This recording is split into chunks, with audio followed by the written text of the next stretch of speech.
Seigneur.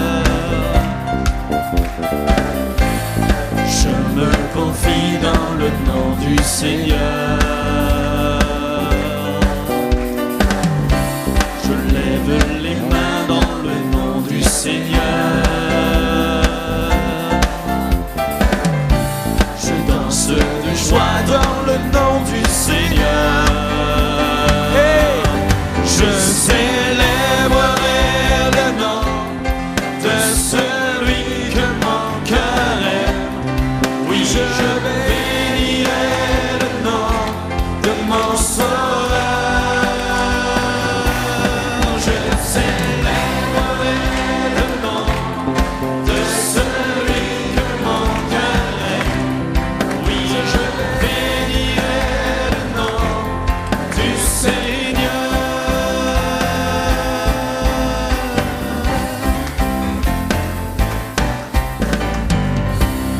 Je me réjouis dans le nom du Seigneur. Je me confie dans le nom du Seigneur. Je lève les mains. Je lève les mains dans le nom du Seigneur. Je danse de joie. Je danse de joie dans le nom du Seigneur. Je célébrerai le nom de celui que mon cœur aime. Oui, je bénirai le nom de mon Sauveur. Je célébrerai le nom de celui que mon cœur aime. Oui, je bénirai le nom du Seigneur. Je célébrerai le nom de celui que mon cœur aime. Oui, je bénirai le nom de mon Sauveur. Je célébrerai le nom de celui que mon cœur aime. Oui, je bénirai le nom du Seigneur.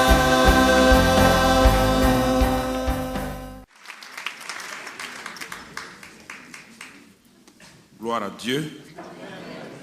Nous bénissons le Seigneur pour cette journée du jeudi. Et aujourd'hui, nous avons dit que nous allons parler de la prière précise. Vous savez, un jour, Jésus-Christ a voulu amener ses disciples pour leur apprendre quelque chose de précis. Il les a amenés sur la montagne de la transfiguration. Et sur cette montagne-là, il voulait que les disciples apprennent une leçon. Jésus ne fait rien pour rien. Tout ce qu'il fait a un objectif. Il a amené Pierre, Jean et Jacques. Sur cette montagne où il priait, il a demandé à ses disciples de prier avec lui. Mais il s'est rendu compte que les disciples étaient appesantis, assoupis et n'ont pas pu veiller comme il aurait voulu. Et à un moment donné, la Bible dit que quand Jésus a prié, il a tellement prié que la présence du Père a été intense. Et le Saint-Esprit a amené une transfiguration de Jésus à tel point que son visage brillait d'éclat et que même ses habits brillaient d'éclat. Et c'est en ce moment que les disciples se sont réveillés en sursaut. Et quand ils se sont réveillés en sursaut, ils n'ont pas participé à la prière. Ils ont commencé à avoir des hallucinations. Pourquoi?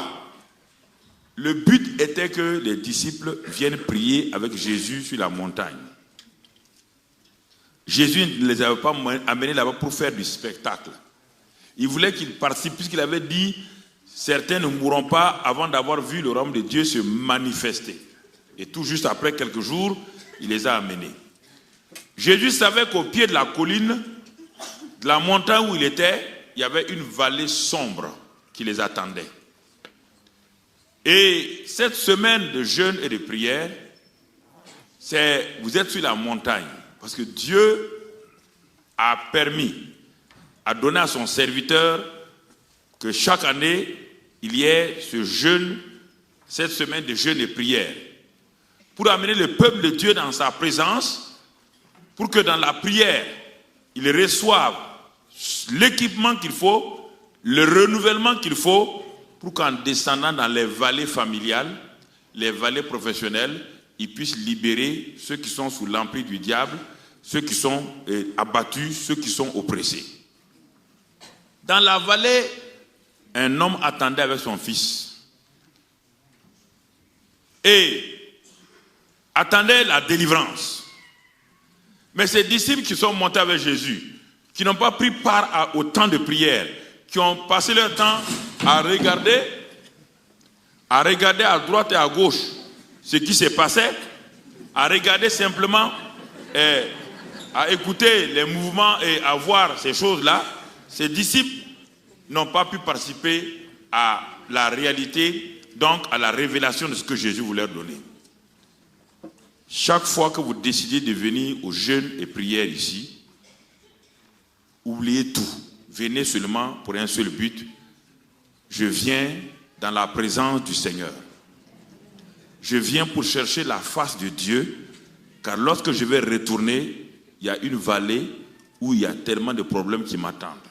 Ô Père, ne me laisse pas être distrait par les choses secondaires. Car Jean, Pierre et Jacques ont été distraits par l'apparition d'Élie et de Moïse.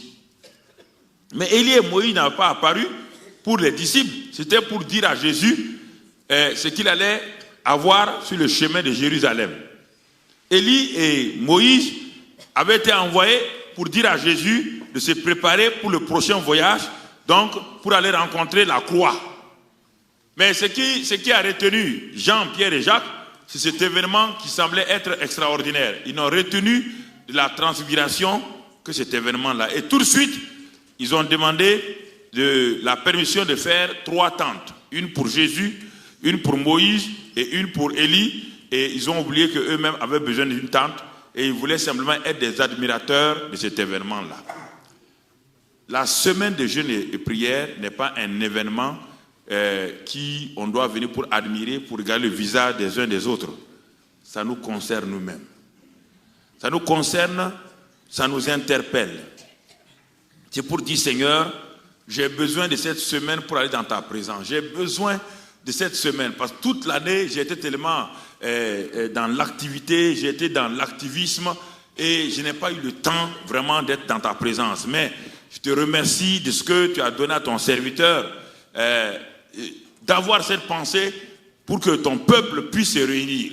Alors je vais à ce jeûne-là, je mets tout de côté, je prends du temps, et dans ce jeûne-là, je me concentre uniquement sur le pourquoi de ma présence ici. Je ne me préoccupe pas de ce que les gens disent à gauche, à droite. Non, je suis dans la communion avec les frères. Au temps de la prière communautaire, je viens prier avec les frères, je viens adorer avec les frères. Au temps des messages, je tends bien mes oreilles. Qu'est-ce que le Seigneur a à me dire? Qu'est-ce que je n'ai pas encore reçu, Seigneur? Qu'est-ce qui pourra être utile? Quelle est la nourriture que tu as pour moi pendant cette semaine-là? Je vais non seulement me nourrir, mais je vais faire un stock de nourriture aussi, afin qu'au retour d'ici, je puisse continuer à me nourrir. Voici le but de la semaine de jeûne et prière. Tout le reste est très secondaire. Discuter, chercher des choses personnelles, non, ce n'est pas le but. Si vous venez dans ce jeûne de prière avec le cœur ouvert à entendre Dieu, vous allez être visité par Dieu. Non seulement ici, mais après le retour, vous serez visité. Parce que vous êtes venu d'un cœur honnête devant Dieu. Mais quand ils n'ont pas compris cela, quand ils sont descendus dans la vallée, aucun n'a pu délivrer cet enfant épileptique. Jésus dit race d'incrédules. Il a fallu que Jésus même intervienne encore. Même les 3 qui ont été avec Jésus là-haut ont été incapables parce qu'ils n'ont pas suivi le temps de la prière et de jeûne avec Jésus sur la montagne correctement. Ils ont été, ce qui les intéressait, c'est de savoir si ça c'est correct, ça c'est pas correct, si c'est Moïse, si c'est Élie, si la doctrine de Moïse est bonne ou la doctrine d'Élie est bonne, mais ils ont oublié que leur propre vie devait être transformée et changée. Donc le temps de jeûne et prière, moi je remercie le Seigneur, c'est un temps très important. Et c'est pourquoi quand je finis ici, bien que je ne participe pas directement, je m'enferme chez moi. Dans l'appartement qu'on m'a assigné, je m'enferme. Je ne peux pas venir vous prêcher et vous faites le jeûne et prière et moi me promener en ville en train d'admirer des choses et puis venir, ce serait anormal. Alors je m'en vais, je m'enferme pour dire Seigneur, je ne veux pas être malhonnête. Ils m'ont invité, ils m'ont bien accueilli et les gens sont remplis d'amour. Pour moi, ils me respectent. Alors il faut que je prenne mon temps dans ta présence pour recevoir de toi ce que je peux leur donner. Frère, donc c'est pourquoi je crois que ce jeûne et prière-là va continuer à s'intensifier dans les années à venir et j'ai l'assurance que Dieu va faire de ce temps de jeûne et prière.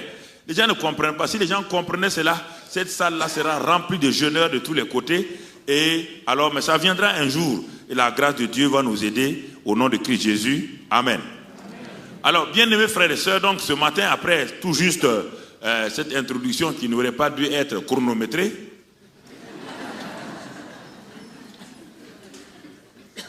mais ça va, on va aller avec ça. Donc, je commence mon message, qui est la prière précise, puisque c'est le message qui est chronométré, pas les avant-propos. Alors, la prière précise, nous avons dit hier, excusez-moi, nous avons dit hier matin, nous avons parlé de la prière parfaite, qui est la prière selon la volonté du Père. C'est la prière, le top niveau de la prière, c'est ça. La prière des prières, c'est de la prière selon la volonté du Père. Et quand on atteint ce niveau de prière selon la volonté du Père, cela veut dire que nous-mêmes déjà, nous avons renoncé à notre moi, nous nous sommes laissés crucifier et nous portons notre croix et en disant, non pas ma volonté, mais ta volonté. Mais en attendant que la plupart d'entre nous arrivent à ce niveau-là, nous sommes des étudiants. Nous allons apprendre d'autres formes de prière qui peuvent nous aider à grandir jusqu'à ce que nous puissions un jour dire, Seigneur, je ne veux plus telle prière précise, je veux seulement que ta volonté s'accomplisse dans ma vie. Donc le Seigneur sait que nous sommes des étudiants. Et un étudiant apprend classe par classe. Il progresse. Et c'est pourquoi ce matin, la prière précise, chaque enfant de Dieu a le droit de s'attendre à Dieu. Au même titre que ses frères et sœurs. Chacun de nous ici, en tant qu'enfant de Dieu, a le droit de s'attendre à Dieu, au même titre que les frères aînés ou les sœurs aînées. Dieu n'a pas de distinction, il ne fait point exception de quelqu'un dans sa famille. Dieu ne regarde pas les petits-enfants et les frères aînés. Pour lui, tous ses enfants sont au même niveau quand il s'agit de la prière, sauf ceux qui ont progressé simplement par eux-mêmes pour arriver au niveau de la prière parfaite. Alors, ce matin-là, si je sais cela, que Dieu ne fait point exception de moi, je dois savoir aussi que quand même, dans une maison, il y a un minimum de principes et de lois auxquels on doit être soumis. Vous êtes d'accord avec moi? Toute famille, quelle que soit la famille, même si la famille est athée, même si la famille ne connaît pas Dieu, elle a quand même des principes moraux auxquels les enfants doivent être soumis. Alors, ne disons pas que parce que Dieu est amour, que la maison de Dieu est une maison indisciplinée. L'amour ne me permet pas d'être indiscipliné, ni la grâce. Car la grâce, dit Jude et puis Tite et Philémon, que la grâce m'amène à renoncer à toute forme d'impiété. La grâce, ce n'est pas un droit de faire ce que je veux. La grâce est une faveur, mais aussi une capacité. Une faveur imméritée, mais une capacité qui me donne le pouvoir de renoncer au péché et à l'impiété. Alors, donc, si Dieu ne fait point exception des enfants, si Dieu ne me juge pas parce que je suis un nouveau-né, si Dieu ne me condamne pas, alors je dois demander à mon Père quelles sont les conditions minimales qui me permettent quand même que ma prière soit exaucée. La prière est conditionnée. L'amour est inconditionnel, mais la prière n'est pas inconditionnelle. La prière, l'exaucement de la prière est conditionné, frères et sœurs. dans ma maison, j'aime tous mes enfants. Mais il y a quand même des principes auxquels je ne voudrais pas que mes enfants échappent. Le principe de la politesse, de dire merci aux gens, d'être reconnaissant. Ce n'est pas parce que j'aime mes enfants que s'ils ne sont pas reconnaissants, je vais les laisser, je leur tire les oreilles. Ah mais oui, frères et sœurs. Donc ne disons pas de façon laconique, Dieu est amour. Cela veut dire que je viens devant Dieu, je fais ce que je veux, je dis ce que je veux, Dieu est amour. Non, ça c'est pas l'amour. Ce n'est pas de l'amour. Dieu est très très discipliné. Dieu est discipliné. Frère, ça c'est important. Dieu est discipliné. Alors, c'est pourquoi la prière précise me demande un certain nombre de conditions. C'est que je dois prier dans le volet de la volonté de Dieu de façon large. Même si ce n'est pas précis, que je sache au moins que ce que je vais demander à Dieu, je ne demanderai pas à Dieu de me donner un panier de chocolat pour que je mange et que j'ai des indigestions. Aucune maman ne fera ça pour son enfant, oui ou non? Même si vous aimez votre enfant, vous lui donnez un panier de chocolat. Alors, ce que vous ne faites pas naturellement, Dieu aussi, Monsieur Dieu ne le fera pas. Il est logique avec lui-même. Si les chocolats que votre enfant va manger, va lui donner une indigestion, va lui détruire les dents, et vous aimez votre enfant, vous veillez à sa bonne santé, alors Dieu aussi est comme cela. Il veut avoir de bonne santé. Tout ce qui veut vous créer une indigestion, il ne vous le donnera pas. Bien que vous ayez envie de manger des chocolats, bien que vous ayez envie d'avoir telle chose, il ne vous le donnera pas. Quand l'enfant est assis à table, il ne veut pas manger et il veut seulement que des sucreries, vous dites si tu ne termines pas ton plat, il n'y aura pas de sucreries. Alors, tout enfant ici est passé par là. Donc, n'essayons pas de mettre Dieu comme un être spécial qui est sans volonté, qui n'a pas de discipline. Dieu est discipliné, c'est pourquoi il nous dit d'être ses disciples. Alors, lorsque je veux avoir une vie de prière avec succès, je dois m'asseoir pour regarder les conditions, les principes qui permettront à Dieu de m'écouter et de m'exaucer. Nous avons terminé hier en disant dans 1 Jean 5, verset 14, qu'on ne va pas lire, mais c'est pour que celui qui est là-bas, 1 Jean 5, 14, il dit que nous avons une assurance auprès de Dieu, que lorsque nous demandons quelque chose selon sa volonté, il nous écoute. Voilà une des conditions. Dieu me dit, moi j'évolue dans un système. Si tu sors hors de ce système-là, tu es hors jeu. Tu es hors jeu. Même le football ne se déroule pas sur un terrain vague. Le football se déroule dans un terrain bien limité. Si vous jouez en dehors de ce terrain-là, vous êtes hors jeu. Dieu aussi est comme cela. Donc la prière est un terrain bien limité et dans lequel nous évoluons. Si nous voulons mettre des buts, nous devons évoluer dans ce terrain-là. Si nous allons au dehors et nous tirons, même si ça rentre, ce n'est pas un but. Alors c'est la même chose que la prière. Donc Dieu est pratique. Et il veut que nous soyons pratiques dans notre vie. Parce que la théorie ne peut pas aider quelqu'un. Bien-aimés frères et sœurs, c'est très important. Prier selon la volonté de Dieu vous donne l'assurance de la foi. Parce que vous ne pouvez pas avoir la foi si vous ne connaissez pas la volonté de Dieu. Comme j'ai l'habitude de dire, si j'ai une dette à payer et je dois 1 million d'euros à quelqu'un, je n'arrive pas à payer, il me fait convoquer au commissariat. Et la police me dit, tenez ce document, demain à midi, si vous ne payez pas le million, on vous enferme. Alors j'ai peur. J'ai un autre ami, j'ai un ami qui est multimilliardaire. Le fait d'avoir un ami qui est multimilliardaire ne me donne pas la foi. Me donne seulement de l'espoir, l'espérance. Que si je m'en vais voir mon ami, il est possible qu'il m'aide s'il le veut, s'il ne le veut pas. Mais je n'ai pas la foi. Bien que je sache que mon ami est très riche et que moi je n'ai besoin que de 1 million, alors que lui il a des milliards et des milliards, ça ne me donne pas la foi, ça ne me donne pas l'assurance. Quand je m'en vais chez mon ami, je m'en vais avec un seul élément en moi qu'on appelle l'espérance. J'arrive chez lui et c'est avec l'espérance que je vais ouvrir ma bouche pour lui exposer mon problème. Et dès que j'ai fini d'exposer mon problème, le besoin d'1 million pour payer demain à midi à la police, je m'assois et j'attends qu'il me révèle sa volonté. C'est ça le processus de la prière. J'attends qu'il me révèle sa volonté.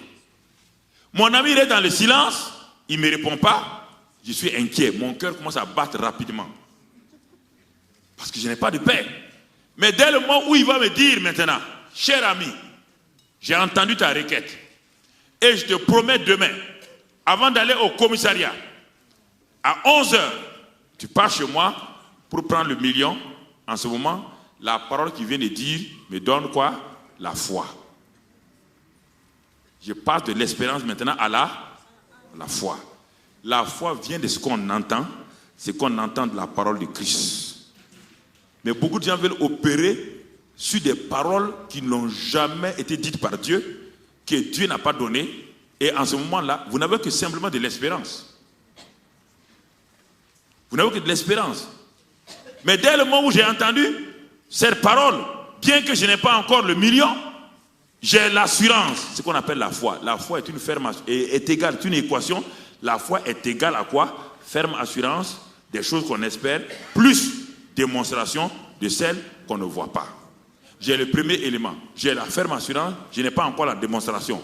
Mais la ferme assurance est déjà très importante. Le lendemain matin, en me réveillant, en allant au commissariat, je m'arrête chez mon ami. Arrivé chez mon ami, je ne vais plus prier mon ami. Non, je l'ai prié hier. Hier, il m'a donné une parole d'assurance. Ce matin, en allant à 11h, je ne le prie plus. Je vais en faire la démonstration. Je m'en vais m'asseoir pour tendre ma main et recevoir le million. Parce que hier, j'ai eu la ferme assurance. Aujourd'hui, je fais la démonstration. C'est ça la prière de foi.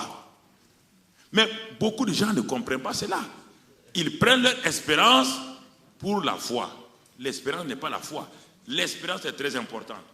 Elle est un élément de fondement de la foi. C'est pourquoi 3 choses demeurent: l'espérance, l'amour et la foi. Mais l'espérance est le soubassement permettant à ma foi d'opérer, mais l'amour est l'huile qui permet tout ce que l'engrenage puisse fonctionner parfaitement.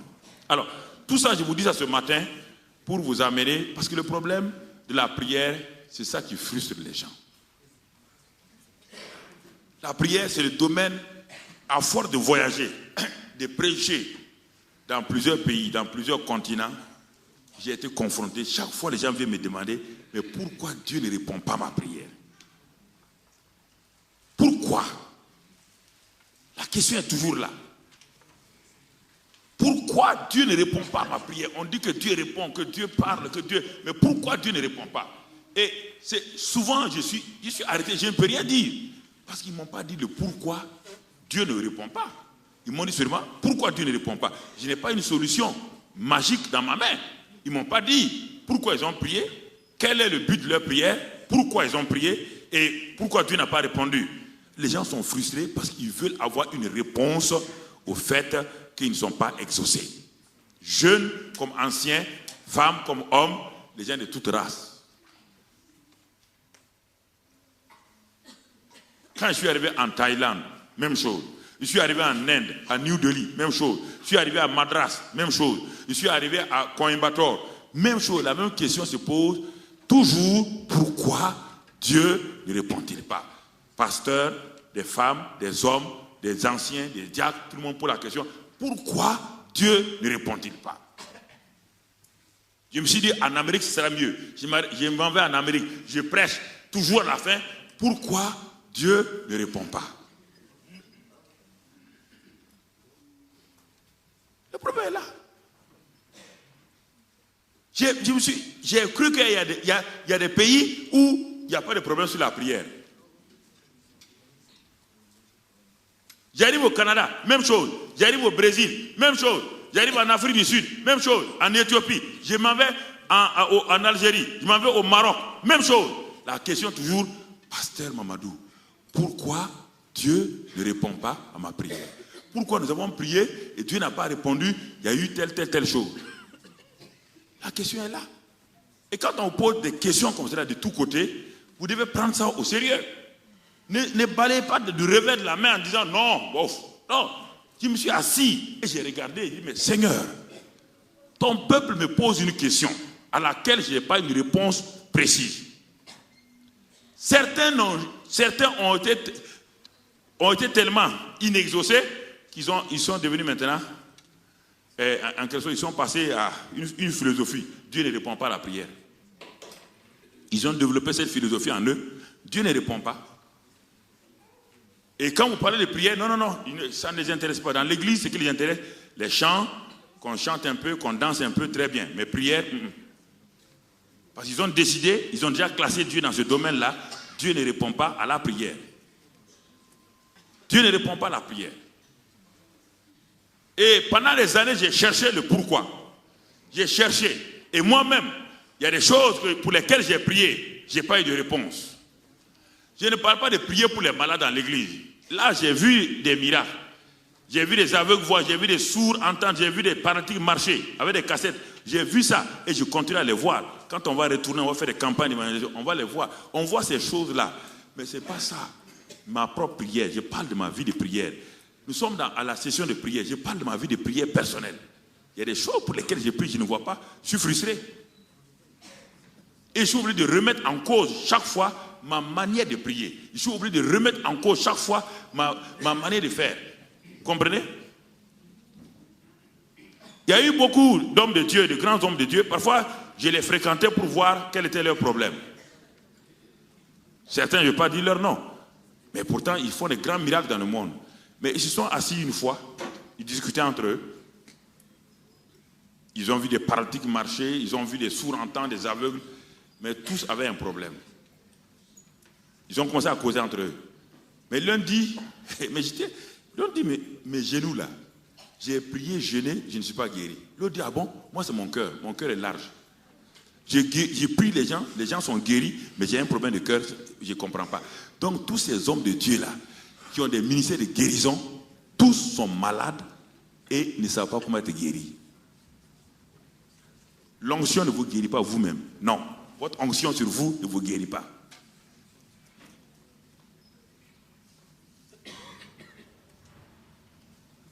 Et ce n'est pas l'exception. Ils sont nombreux. Vous comprenez? Quand il prêche, il y a un. Quand il va avant de prêcher, il est assis sur le fauteuil. C'est son fils et un autre qui le prennent là. Tellement il ne peut même pas marcher. Il a tellement mal aux genoux. Il a mal partout. On le fait asseoir sur le fauteuil. Pour l'amener à la chair, on le prend. En ce temps, il a devant lui 1 million de personnes. On l'amène. Quand il arrive à la chair, quand il s'appuie ici, l'onction vient. Quand l'onction vient, quand il prie, les paralytiques marchent, les boiteux, les aveugles voient.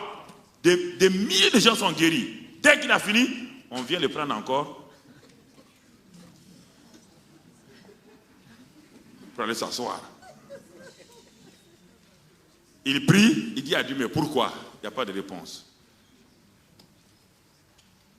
Alors, la question est importante. Donc, ne balayez pas ça de revers de la main. La prière, c'est le domaine où il y a la frustration chez le peuple de Dieu, le plus que tout autre domaine.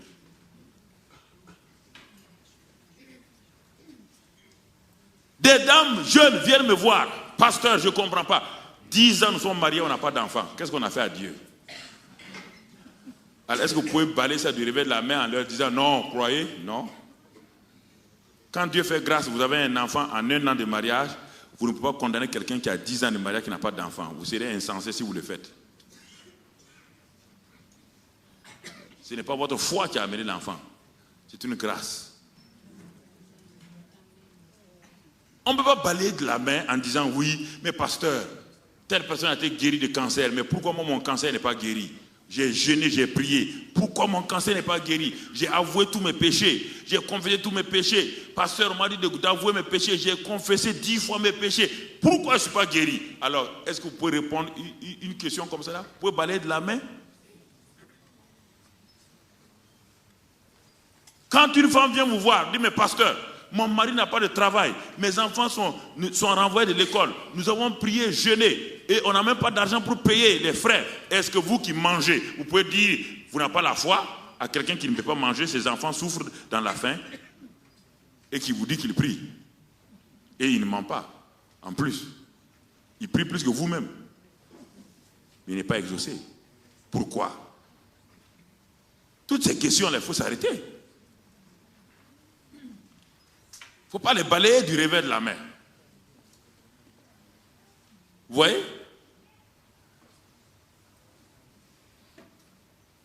Alors, les gens me posent des questions comme cela. Parfois, je suis embêté. Je n'ai pas de réponse. Je ne peux pas dire non, ayez foi. Ce serait leur faire du mal. Ce serait les condamner. Ce serait leur dire qu'ils n'ont pas de foi alors qu'ils ont la foi. Et vous savez, c'est pourquoi les disciples ont posé la question à Jésus. Il dit, mais Seigneur, nous ne comprenons pas pourquoi tel cas, tel cas, tel cas. Pourquoi il y a eu des problèmes ici? Et Jésus essayait de leur répondre. Et c'est tout cela qui a amené un développement de ma vie de prière. Et je me suis rendu compte que ce ne sont pas les paroles là qui sont la prière. La prière est tout un ensemble intégré. Et là, tout doucement, Dieu m'a montré chaque élément de la prière. Les paroles de la prière ne sont qu'un élément de la prière. Il y a l'attitude de la prière, il y a la motivation de la prière, il y a la manière de prier. Est-ce que c'est une prière d'adoration? Est-ce que c'est une prière de louange? Parfois Dieu répond dans l'adoration, alors qu'on a fait l'intercession pendant 10 jours, il n'a pas répondu. Puisqu'on on adore, il vient, il répond, là on ne le comprend pas. Parfois on a adoré, on attend, il n'y a rien, et on s'en va, on se met à louer Dieu, et Dieu répond. Alors, vous comprenez? Donc, il n'y a pas quelque chose qu'on peut mettre dans une bouteille en disant, voici une loi précise de prière. Mais il y a des éléments qui, ce matin, concernant la prière précise, là, je vais vous donner quelques éléments. Ça, c'est encore des éléments de l'école élémentaire de la prière. Ce n'est pas l'université. La prière précise, c'est l'élément pour l'école élémentaire de la prière. Ce n'est pas la prière parfaite, mais ça permet à ceux qui sont au cours élémentaire de la prière d'avoir des exaucements parce qu'ils savent comment présenter des sujets de façon précise à Dieu. C'est ça que nous allons voir maintenant. Regardons dans Luc 11. Luc 11. Luc 11.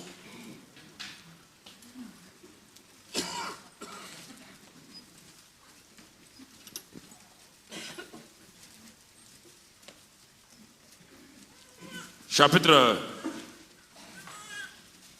1, verset 1 du moins. Jésus priait un jour en un certain lieu. Lorsqu'il eut achevé, un de ses disciples lui dit, Seigneur, enseigne-nous à prier comme Jean l'a enseigné à ses disciples. Alors, en dehors de notre Père, qui représente les paroles de la prière, il va leur enseigner un certain nombre de principes. Et regardez bien le verset 5. Verset 5. Il leur dit encore, il est à l'école de la prière. C'est l'école de la prière comme ça. Puisqu'ils ont dit, enseigne-nous à prier. Il va leur dire un élément de la prière. Il leur dit encore, si l'un de vous a un ami et qu'il aille le trouver au milieu de la nuit pour lui dire, ami, prête-moi 3 pains.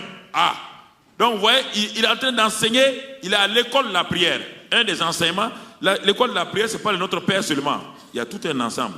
Il a dit, ne priez pas de vaines paroles. Dans Matthieu, on le voit, l'école de la prière. Il dit, ne faites pas la prière quand vous êtes debout, que tout le monde vous voit. Tout ça, c'est l'école de la prière. Mais ici, nous résumons, il nous donne un aspect de la prière. Il dit, si un ami a un autre ami, il montre la prière. Il nous donne une image de la prière, de 3 amis. L'ami central, il a 2 autres amis. L'ami central, il est chez lui et il est en train de dormir. Son premier ami vient, frappe à la porte. Et il ouvre la porte et il l'accueille. Son ami est fatigué, exténué par le voyage. Il a faim. Mais cet ami central qui est là n'a rien à lui donner à manger. Pourtant, c'est son ami. Il a compassion de lui. Alors, il se souvient qu'il a un deuxième ami qui a suffisamment de la nourriture. Vous voyez la prière? Ça, c'est la prière pour les autres. Donc, l'école de la prière a plusieurs dimensions. Ça, c'est la prière pour vos enfants, pour vos parents, pour vos amis, qui sont fatigués, qui sont exténués, qui n'ont rien, alors que vous êtes chrétiens. Mais ce sont vos amis spirituellement. Mais vous n'avez rien à leur donner. Vous êtes chrétiens, mais vous ne savez même pas comment prier. Vous ne savez même pas qu'est-ce qu'il faut faire. Qu'est-ce que vous devez faire en ce moment-là? Jésus dit, quand vous êtes dans cette situation-là, c'est votre petit frère qui vient, c'est votre tante qui vient, c'est votre papa qui n'est pas converti. Et ils viennent chez vous, vous devez leur donner à manger, la nourriture, vous n'avez rien. Il dit, allez chez votre grand ami. Et ce grand ami-là, c'est Dieu lui-même. Il dit, priez, frappez à la porte. C'est ça la prière. Frappez jusqu'à ce qu'il se lève et vous donne ce que vous avez demandé. Mais il dit, mais soyez précis. Parce que l'ami central, qu'est-ce qu'il a fait? Il est allé chez son second ami et il lui a demandé 3 pains. Vous savez, c'est précis. Il n'a pas dit, je veux de la nourriture. Il n'a pas dit, je veux une bénédiction. Il a dit 3 pains. La prière précise commence ici déjà, devant nous, par Jésus.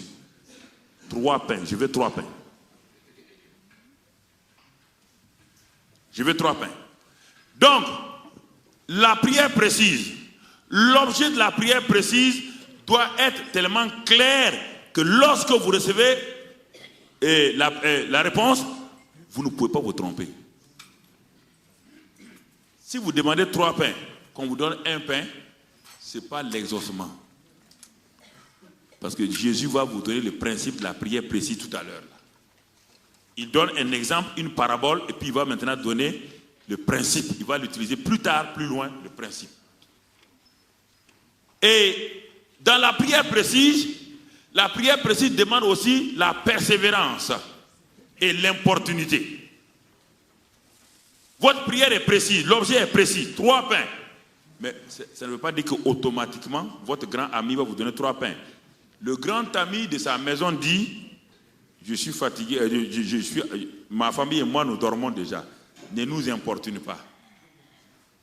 Il essaie de voir si vous voulez réellement les 3 pains. Vous voulez la conversion de votre mari et vous demandez à Dieu, Dieu vous répond, ma fille, bon, ne me fatigue pas, je suis épuisé. Ah oui, Seigneur, merci beaucoup. Et tu dis, bon, mon mari, bon, tu sais, je voulais que tu sois sauvé, mais Dieu dit qu'il est fatigué. Hein? Ah non. La prière précise, l'objet est là, le salut de mon mari. Quand vous allez chez Dieu pour le salut de votre mari, il semble ne pas s'intéresser au salut de votre mari dans un premier temps. Mais si vous croyez ça, vous allez vous tromper. Mais l'ami a continué à faire quoi? À frapper à la porte. A continué à frapper. Et Jésus utilise le terme importuner. Et il dit, il s'est levé à cause de son importunité, donc, et il a donné ce que son ami a demandé. Alors, bien-aimés frères et sœurs, avez-vous un carnet où sont inscrits les noms de votre père, de votre mère, de vos enfants, et vous demandez avec précision tel salut ou telle chose pour que vous sachiez quand Dieu va répondre, la réponse est là. Une première colonne, le nom. Deuxième colonne, les objets, l'objet de la prière. Troisième colonne, l'exaucement de la prière. Mais si vous priez comme cela, Dieu ne s'intéresse pas. Beaucoup de gens ont prié, n'ont aucun carnet de prière pour le suivi. Pourquoi David dit de mettre devant ses yeux et de rendre grâce à Dieu? C'est qu'il s'est rappelé de tous les bienfaits de Dieu. Et ce cantique que vous chantez si bien, compte les bienfaits de Dieu, mais il est tout devant tes yeux. Comment on peut compter quelque chose qui n'a pas été enregistré? Comment peut-on comptabiliser quelque chose qui n'est pas enregistré? Mets-les devant tes yeux. Cela veut dire, tu as un carnet, voici ce carnet dans lequel j'ai fait beaucoup de sujets de prière et j'ai vu tel jour Dieu m'a exaucé. Dieu m'a exaucé. Quand je suis découragé, je prends ce carnet, je les mets devant moi. En 2003, j'avais tel problème, Dieu m'a exaucé. Gloire à Dieu. Mon homme intérieur commence à remonter. En 2004, Dieu m'a exaucé. En 2005, Dieu m'a exaucé. Alors le Dieu qui m'a exaucé en 2003, 2004, 2005, étant toujours dans les affaires, en 2008, il peut m'exaucer. Et mon homme intérieur commence à se renouveler. Parce que j'ai devant moi ici des preuves de l'exaucement de Dieu il y a plusieurs années. Mais une vie de prière sans référence. Oui, Dieu a guéri, Dieu a fait ça. Vous vous rappelez même pas en quelle année Dieu vous a guéri, Dieu vous a béni les choses. C'est ça qui fait que souvent, beaucoup de gens n'arrivent pas à être reconnaissants à Dieu. Parce que quand le diable les attaque, ils ont oublié tout ce que Dieu a fait l'année passée, il y a 2 ans. Ils ont tout oublié. Ils ne voient que leur problème présent. Alors que s'ils avaient tout écrit déjà, ils seraient contents de dire à Dieu, mais si Dieu m'a délivré dans ça, cette année il peut me délivrer aussi. C'est une méthode pour l'école élémentaire. Un carré de prière. Ça c'est l'élémentaire. Ça vous permet de remercier Dieu en tout temps. Et cet homme s'est levé et il a donné les 3 pains à son ami. Donc voici un premier cas. Et maintenant il tire une leçon. Vous voyez là? Il tire une leçon, un théorème. C'est un théorème.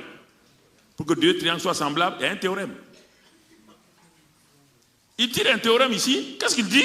À partir de cette application-là, Jésus tire une leçon. Il dit à ce moment-là, qu'est-ce qu'il dit? Et moi je vous dis, verset 9, et moi je vous dis, vous voyez bien maintenant? Il va tirer la leçon. Il va donner les principes. Demandez et l'on vous donnera. Cherchez et vous trouverez. Frappez et l'on vous ouvrira. Il vous donne les principes maintenant. Après avoir donné la parabole, il vous donne les principes, comment ça opère. Et ce n'est pas fini, il continue. Car quiconque demande, vous voyez bien, il dit demander. Les gens disent, c'est au pluriel. Mais maintenant il dit quiconque. Jésus était un grand pédagogue. Il utilise le pluriel et le singulier pour les faibles. Parce que si on dit demander, ça ne me concerne pas, c'est tout le monde. C'est moi. Il dit non, quiconque. Toi, oui, toi. Quiconque. C'est un pédagogue. Il connaît la mentalité des gens. Il sait comment les gens aiment se dérober la parole de Dieu. Il dit demandez. On dit c'est tout le monde. Il dit non. Quiconque demande. Quiconque. N'importe qui. Quiconque demande, reçoit. Vous voyez frère? C'est lui qui frappe. On lui ouvre. Celui qui cherche, trouve.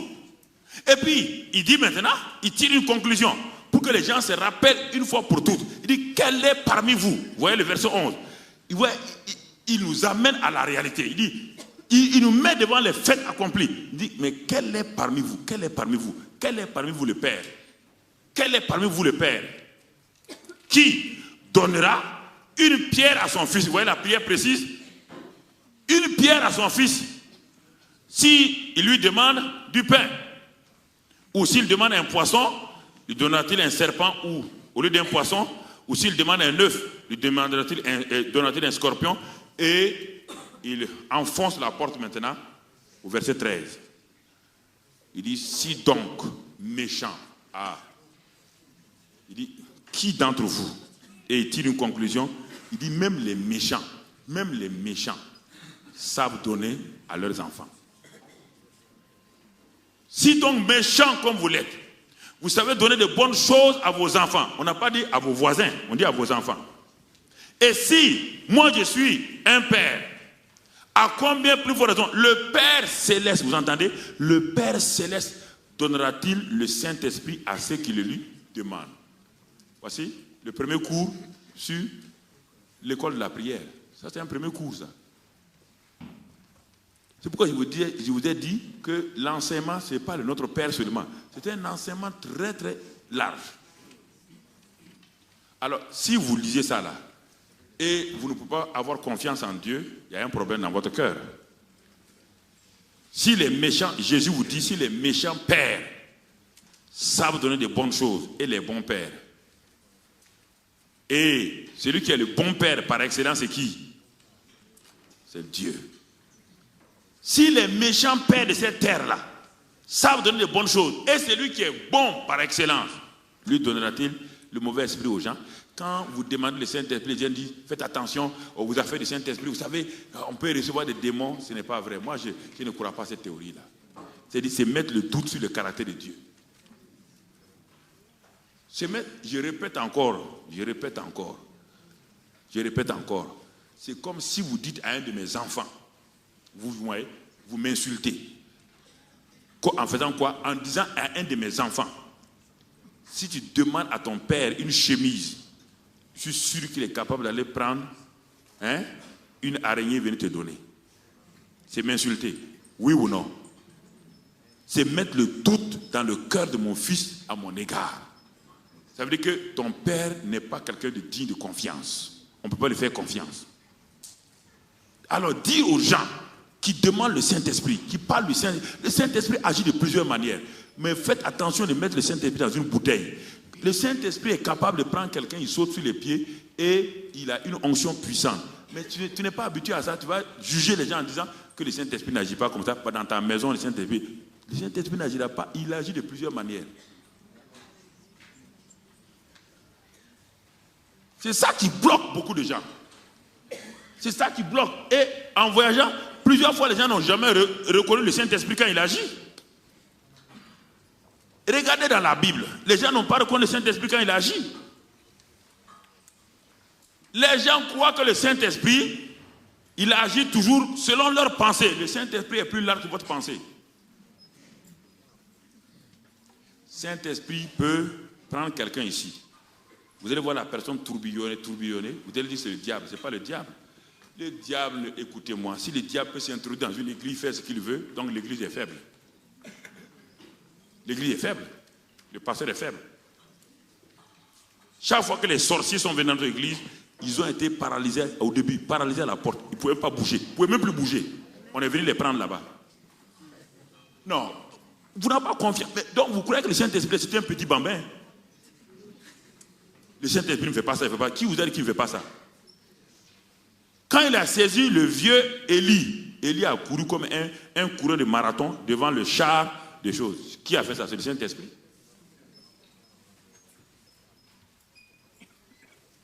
C'est le Saint-Esprit. Le problème, c'est que si on a déjà une idée arrêtée sur le Saint-Esprit, on se leurre. On se leurre.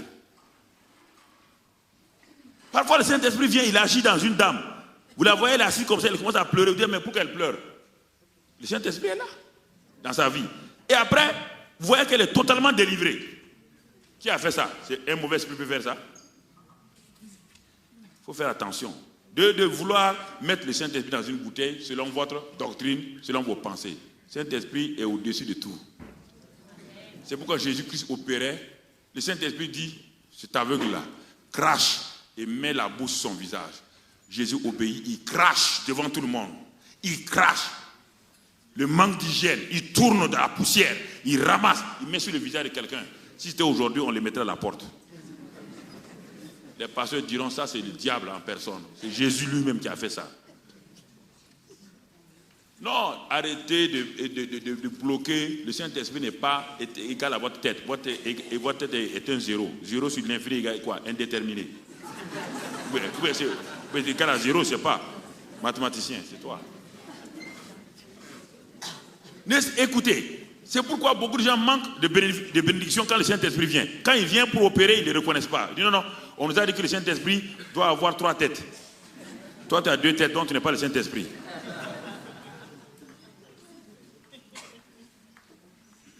La prière précise, elle est très importante.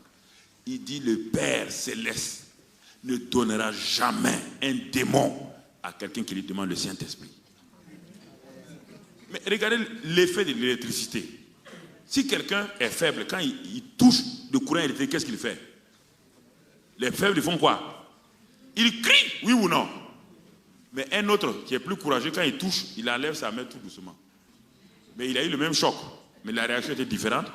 Par le plus peureux a crié, ah! Et l'autre a enlevé sa main. Mais c'est le même courant qui a fait. Donc quand le Saint-Esprit vient, certains peuvent crier, d'autres peuvent tomber. Mais c'est le Saint-Esprit. Ça dépend de la personne qui reçoit la puissance. Ça ne dépend pas du Saint-Esprit. Ça c'est important, frères et sœurs. Sinon après, Jésus dit, quand les pharisiens ont vu Jésus opéré par le Saint-Esprit, ils avaient une idée comment le Saint-Esprit devait opérer. Quand ils ont vu le Saint-Esprit opérer d'une manière bizarre avec Jésus, selon eux, ils ont dit cet homme-là agit par Belzébul. Jésus s'est arrêté et dit, écoutez mes amis, cette fois-ci, on est arrivé à la limite. Si vous péchez contre le Père, vous serez pardonné. Si vous péchez contre moi, je suis venu pour ça, pour prendre les péchés. Mais si vous péchez contre le Saint-Esprit, vous le voyez agir, vous ne le comprenez pas, vous mettez vous taire. Vous mettez mettre un sparadrap à votre bouche que de juger le Saint-Esprit. Il dit, si vous le jugez, vous risquez d'avoir des problèmes. Dieu me dit de dire ça, une parenthèse, pour des personnes ici. Je ne sais pas pourquoi, ce n'était pas dans mon message, hein, mais j'ai obéi au Saint-Esprit. Il m'a dit d'avertir des gens qui jugent le Saint-Esprit au vu de leurs yeux, de leur compréhension, de ne pas le juger. Si tu ne comprends pas comment le Saint-Esprit agit, ne juge pas, ne méprise pas, reste tranquille. Parce que tu n'es pas Dieu, laisse le Saint-Esprit agir. Je ferme et je continue mon message. Ceux qui sont à l'église chez nous savent de quoi il s'agit. Quand je dis parenthèse comme ça, ça s'adresse à des gens. Et les gens, Dieu parle à des gens précisément maintenant. Concernant les choses du Saint-Esprit. Alors, donc, je vais aller pour terminer, parce que ce matin, je ne vais pas être trop long. Regardons quelques passages de la prière précise, quelques exemples bibliques. Rapidement, Genèse 24. Genèse 24. Genèse 24, 1 à 4. Regardons quelques exemples de la prière précise. Genèse 24, versets 1 à 4. Il s'agit de l'histoire d'Abraham qui voulait une femme pour son fils. Abraham a envoyé le plus ancien de ses serviteurs d'aller chercher une épouse dans son pays pour son fils. Et quand le serviteur est parti, on ne va pas lire, ce sera trop long pour lire. Quand il est parti, il est arrivé donc dans le pays d'Abraham.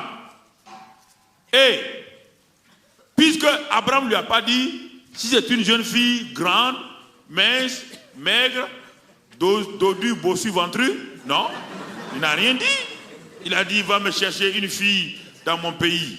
Ah, mais le serviteur est embêté. Il arrive dans le pays d'Abraham. Et il y a tellement de jeunes filles. Mais le patron ne lui a pas dit quelle fille il faut choisir. Alors, ce serviteur est intelligent. Abraham représente ici Dieu le Père. Le serviteur représente vous et moi, les serviteurs de Dieu. Et Dieu, Abraham dit, l'ange de l'Éternel va te dévancer. Ça, c'est le Saint-Esprit. Et Isaac, c'est qui? C'est Jésus. Il nous dit à nous d'aller chercher dans les rues, partout, l'épouse pour Christ.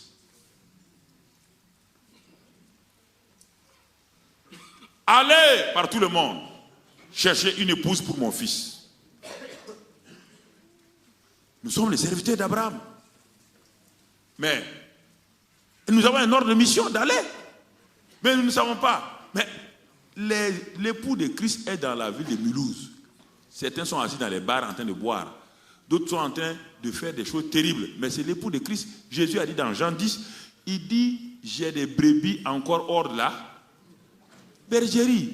C'est qui? Ce sont ces gens que vous croyez qui ne sont rien. Ce sont ces gens que vous condamnez. Ah, mais ils ont telle religion. C'est ça le problème des chrétiens. Vous étiez où? Avant d'être dans la bergerie, vous étiez où? Dans les rues aussi. Mais comment faut-il alors pour chercher une épouse pour Isaac? Que faut-il faire? Quand il est arrivé, le serviteur, qu'est-ce qu'il a fait? Il s'est mis à genoux avec son chameau. Et au verset 10, le serviteur prit 10 chameaux parmi les chameaux de son seigneur et il partit. Verset 11, il fit reposer les chameaux sur leurs genoux hors de la ville, près d'un puits, au temps du soir, au temps où sortent celles qui vont puiser de l'eau. Verset 12, voilà sa prière maintenant. Il dit, Éternel Dieu de mon Seigneur Abraham, fais-moi, je te prie, rencontrer aujourd'hui ce que je désire. Vous voyez sa prière comme ça. Et use de bonté envers mon Seigneur Abraham. Voici, il continue sa prière. Je me tiens près de la source d'eau et les filles des gens de la ville vont sortir pour puiser de l'eau. Vous voyez, il est en train de prier. Maintenant, il va aller à une précision. Il dit que la jeune fille à laquelle je dirai, penche ta cruche, je te prie, pour que je boive, et qui répondra, bois, et je donnerai aussi à boire à tes chameaux, soit celle que tu as destinée à ton serviteur Isaac, et par là je connaîtrai que tu eus de bonté envers mon Seigneur. C'est une prière précise. Quand elle va s'exaucer, on la reconnaît. La prière précise, son exaucement, tout le monde reconnaît ça. Ce n'est pas caché. Vous voyez la prière là? C'est clair. La volonté générale, quand il quittait la maison d'Abraham, c'est qu'on doit prendre une épouse parmi les gens de la maison, du royaume. Ça veut dire, je ne dois pas me marier en dehors du royaume. Ça, c'est la volonté générale. Mais le fait que les jeunes garçons de cette église doivent se marier, il y a combien de jeunes filles ici? Comment peuvent-ils savoir qu'ils doivent se marier à telle fille, telle fille, telle fille? Quand on va dans un magasin de chaussures, on rentre, on ne dit pas je veux chaussures. Je veux chaussures. Hey. Ah bon? Monsieur, vous voulez quelles sorte de chaussures? Non, non, je veux chaussures seulement. Mais si vous avez 32, on vous amène 45, vous allez faire quoi? Vous allez flotter là-dedans? Si vous portez du 45, on vous amène de 32, ça va serrer. Vous êtes précis. Vous demandez au vendeur, je veux une chaussure mocassin, noire et 32, avec tel fil, tel fil. Et il s'en va, il prend, il vient vous donner. C'est ça la prière précise. Quand il a fini de prier, frère, regardons, quand il a fini de prier, dès qu'il a fini de prier, il n'avait pas encore fini de parler, qu'est sortie sa cruche sur l'épaule, Rebecca, née de Bethuel, fille de Milka, femme de Nahor, frère d'Abraham. C'était une jeune fille très belle de figure. Elle était vierge, aucun homme ne l'avait connue. Elle descendit à la source, remplit sa cruche et remonta. Le serviteur courut au-devant d'elle et dit, laisse-moi boire, je te prie, un peu d'eau de ta cruche. Elle répondit, bois, mon Seigneur. Et elle s'empressa d'abaisser sa cruche sur sa main et de lui donner à boire. Quand elle eut achevé de lui donner à boire, elle dit, je puiserai aussi pour tes chameaux jusqu'à ce qu'ils aient assez bu. Et elle s'empressa de vider sa cruche dans l'abreuvoir et courut encore au puits pour puiser, et elle puisa pour tous les chameaux. L'homme la regardait avec étonnement et sans rien dire pour voir si l'Éternel faisait réussir son voyage ou non. Là, l'exaucement est là. C'était précis. Mais il aurait pu rester 3 mois dans le pays d'Abraham et regarder toutes les filles. Ah, celle-là ressemble à l'époux d'Isaac. Ah non, celle-là serait mieux. Ah non, celle-là est bien balancée, contrebalancée. Oui. Ouais. Non, après, non, celle-là, non, elle marche comme ça. Non. Vous savez, c'est la prière des chrétiens. Vous priez pour ça, vous priez pour ça, priez pour ça. À la fin, il y a une confusion. Il y a une confusion. Ça, c'est le premier exemple. Autre exemple, on va aller vite. Genèse 18. Abraham maintenant. Quand Dieu a dit à Abraham qu'il va détruire Sodome et Gomorrhe, Dieu cherche des gens avec qui il va partager ses fardeaux. Dieu dit, je vais détruire Sodome et Gomorrhe. Et quand la Bible dit, verset 22, Genèse 18, 22, les hommes s'éloignèrent, les 2 anges s'éloignèrent et allèrent vers Sodome. Mais Abraham se tint encore en présence de l'Éternel. Vous voyez bien, la prière c'est quoi? C'est se tenir dans la présence de Dieu.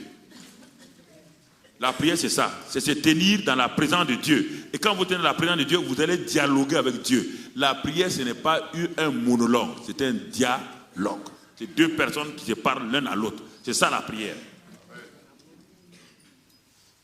Ce n'est pas d'arriver chez Dieu et dire bonjour Dieu, tu sais, je suis là, j'ai besoin d'aujourd'hui d'un mocassin. Et tu sais, je suis pressé, je vais au travail, au revoir à demain. Au revoir, merci Seigneur. Ça, c'est pas la prière. Non, ça, c'est pas la prière. C'est pas la prière, ça. Ça, c'est une récitation. Alors, qu'est-ce qu'Abraham va faire? Quand Dieu lui révèle le sujet de sa descente sur la terre, Dieu dit, je ne vais rien cacher. Dieu ne veut rien vous cacher. Dans votre ville, vous êtes en quelque sorte ceux qui doivent surveiller la ville de Mulhouse. Vous êtes responsable. Si la ville de Mulhouse savait que vous étiez responsable, ils allaient vous créer des problèmes. Vous êtes responsable spirituel de la ville de Mulhouse. Vous êtes les sentinelles de Mulhouse. Ceux qui sont en Mulhouse ici, vous êtes les sentinelles de Mulhouse. Dieu ne fait rien sans prévenir ses amis. Dieu descend, il veut détruire Sodome et Gomorrhe. Il dit, mais j'ai un ami appelé Abraham. Et je sais qu'il a son neveu à Sodome et Gomorrhe dans sa famille. je ne veux pas quand même détruire Sodome et Gomorrhe avec les amis de mon ami Abraham. Vous avez des parents dans la ville là. Vous avez des amis. Dieu vous élève comme sentinelle pour prier pour eux. Dieu, c'est ça. Et Abraham a compris ça. Il dit à Dieu, ok, très bien, j'ai compris. Tu es un vrai ami. Tu aurais pu détruire Sodome et Gomorrhe et le lendemain venir me faire le compte rendu. Mais tu veux que mes parents soient sauvés. Tu veux que mes amis soient sauvés. Mais je connais Lot. Il est paresseux. Il n'a pas évangélisé. Il est marié. J'ai appris qu'il a 2 filles. Donc, Lot, sa femme et 2 filles, ça fait 4. J'ai appris que les 2 filles sont mariées. Donc, 2 gendres, 6. Donc, peut-être ils ont des enfants. Peut-être 8. Peut-être, il a commencé à calculer. Après, il a dit, bon, s'il y a 50 personnes, vous voyez bien, il est précis. Il a calculé. Quand il a calculé, il pense que la famille de Lot est arrivée à 50. Il dit, s'il y a 50 personnes, tu vas détruire. Dieu dit, je ne veux pas détruire. Dieu est précis, Dieu vous attend. Après, il a descendu. 35. Dieu dit non. Si tu es sûr qu'il y a 35 juste, je ne vais pas détruire. Dieu vous confie votre ville. Que faites-vous? Est-ce que vous veillez pour la ville de Mulhouse? Est-ce que vous avez la liste des autorités de la ville de Mulhouse entre vos mains? Est-ce que vous avez le nom du maire? Vous avez le nom du préfet? Est-ce que vous avez le nom des agents de la police, de la gendarmerie? Est-ce que vous priez pour eux? Est-ce que vous priez? La Bible dit que ce qui est important avant toute chose dans 1 Timothée 2, de prier pour les autorités, de prier pour tous les hommes, car Dieu veut que tous les hommes soient sauvés afin que nous soyons dans la paix. 1 Timothée 2. Chaque église est responsable de sa ville.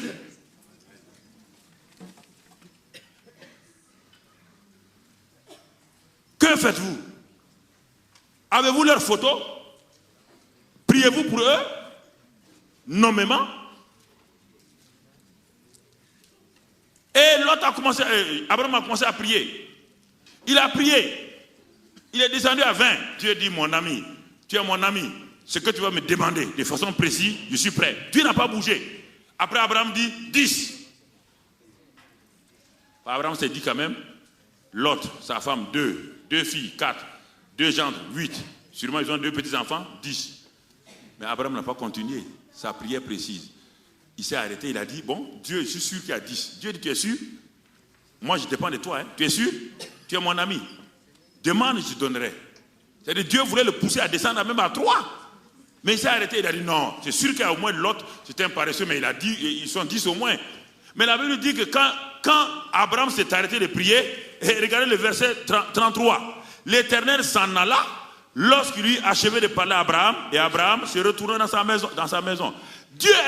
La présence de Dieu est partie quand Abraham a fini de prier. Dieu vous attend, Dieu est patient. Dans votre prière, il vous attend. Mais le lendemain, quand Abraham s'est levé, il a vu que la ville était en fumée. Il a dit, tiens. Mais Dieu a sauvé quand même les parents d'Abraham. Est-ce que vous voyez l'importance de la prière? Vous voyez l'importance de la prière?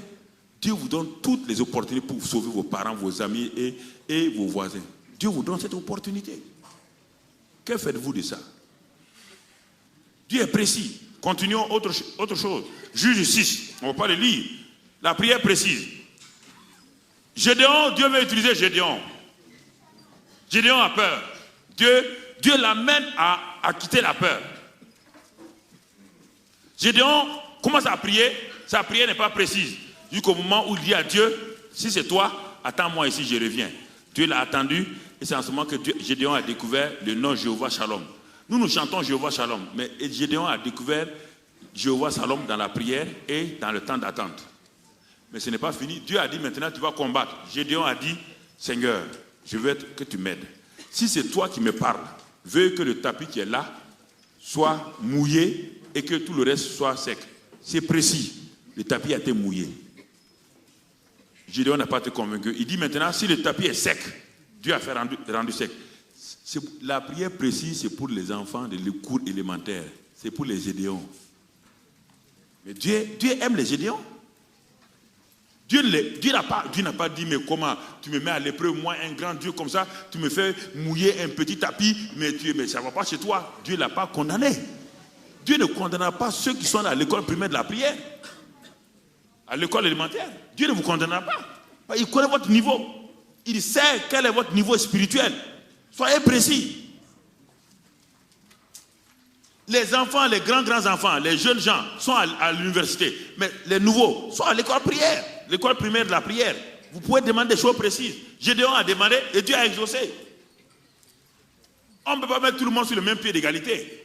L'école primaire de la prière. Si vous êtes à l'université, vous ne pouvez pas mépriser quelqu'un qui a fait l'école primaire, car vous avez fait vous-même 1 + 1, d'être à 2 avant d'aller à l'université. Vous ne pouvez pas mépriser celui qui est au cours primaire. Donc, l'Église n'a pas le droit de mépriser ceux qui demandent des choses précises, qui sont élémentaires, en disant « Non, on a dépassé ça ». Non, demandez. Quand vous allez avoir 2 choses précises, votre foi sera affermie en Dieu. Vous allez savoir que Dieu répond à la prière. Et vous serez mieux que celui qui prie et qui n'a rien, qui a 100 prières et qui n'a rien. Vaut mieux avoir 2 prières exaucées sur 2 que d'avoir 100 prières où il y a 2 seulement qui sont exaucées.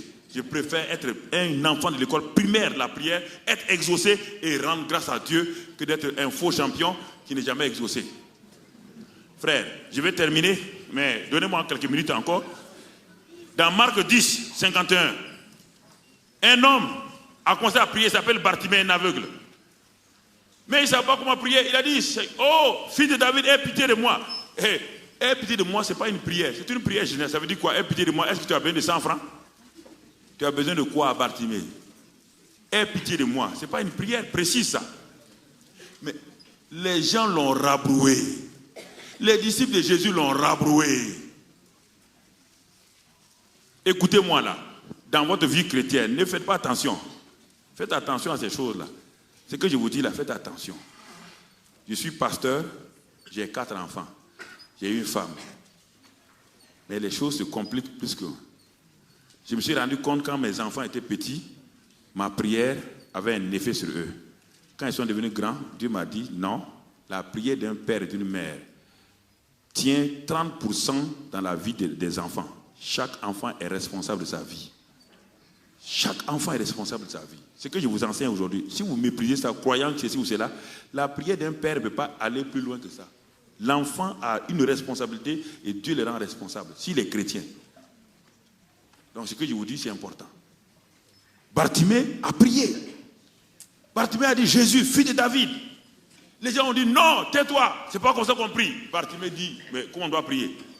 C'est mon niveau de prière comme cela. Ne me méprisez pas. Il a commencé à crier. C'est parce que vous avez honte des gens. Vous avez honte de ce que les gens disent de vous que vous n'avancez pas. Le problème, c'est que beaucoup de gens sont fiers d'eux-mêmes. Ils pensent qu'ils sont arrivés. Et les Bartimées sont là dans la souffrance. Si vous êtes un Bartimée, n'ayez pas peur ni honte de quelqu'un. N'ayez pas peur. Je vous ai dit, le jour, Satan vous fera peur des gens. Satan vous rentre dans le complexe d'infériorité pour vous faire croire. Mais Bartimée a élevé sa voix. Il dit, mais moi je ne vois pas, vous voyez. Moi je vais voir. Et la prière même générale de Bartimée a arrêté Jésus. Jésus s'est arrêté. Même votre prière la plus faible, Jésus est sensible à ça. Il va s'arrêter. Et Jésus se tourne maintenant vers lui. Et tout le monde a honte. Tous ceux qui ont critiqué Bartimée ont honte maintenant. Il dit, que veux-tu que je fasse pour toi? Il dit, mon fils Bartimée, sois précis là, que veux-tu? Bartimée était un mendiant. Il est pécheur et tout. Et on dit que Dieu ne répond pas à la prière des pécheurs. Qui vous a dit ça? Il dit, que veux-tu que je fasse pour toi? Que veux-tu? Donne-moi le sujet précis. Tu me dis pitié là. C'est pitié où? De ta tête? De ton ventre? Il dit non. Ah, j'ai compris. Il faut être précis. Il dit oui, je veux recouvrer la vue. Dieu dit, maintenant c'est précis. Va, ta foi t'a guéri, il a été guéri. Ça c'est la prière précise. Lisez la Bible, c'est partout là. La prière précise, c'est pour les enfants. C'est pour les enfants, c'est pas pour les grandes personnes.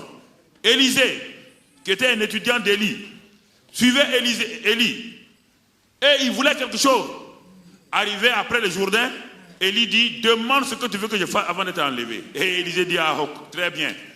Il y avait beaucoup de gens au temps d'Élisée. Élie avait une école de prophètes, des filles de prophètes. Il y a plus de 150 étudiants dans l'école d'Élie. Quand il est arrivé, il a démarré à Gilgal. Il y avait des filles de prophètes qui n'ont pas suivi. Élisée est parti à Bethel. Ils n'ont pas suivi. À Bethel, ils ont trouvé des filles de prophètes qui se sont moquées, qui ont dit qu'ils ont la révélation, mais ils n'ont pas suivi Élie. Ils sont arrivés à Jéricho. Ils ont trouvé les filles des prophètes qui étaient fiers. Ils connaissent le combat spirituel. Ils connaissent Jéricho, c'est quoi? C'est le combat spirituel. Ils connaissent le combat spirituel, mais ils n'ont pas suivi. Ils sont arrivés au Jourdain. Il y avait 50 filles de prophètes au Jourdain qui connaissent la foi, marchaient par la foi, mais ils se sont moqués d'Élisée. Ils ont dit, mais que veux-tu? Nous savons que Élie sera enlevé. Nous avons la révélation. Élisée dit, taisez-vous. Je sais ce que je veux. Et vous? Quand Élie est arrivé, il a frappé le Jourdain. Le Jourdain s'est ouvert. Élie et Élisée sont passés. Les filles des prophètes qui étaient là sont moquées. Il dit, mais pour qui Élisée se prend? Moi, j'aime ça. Élisée savait où il part, ce qu'il voulait. Il n'a pas besoin de l'opinion de quelqu'un. Il n'a pas besoin de savoir ce que tu penses, si c'est vrai ou pas, c'est bon ou pas. Ce qui est important,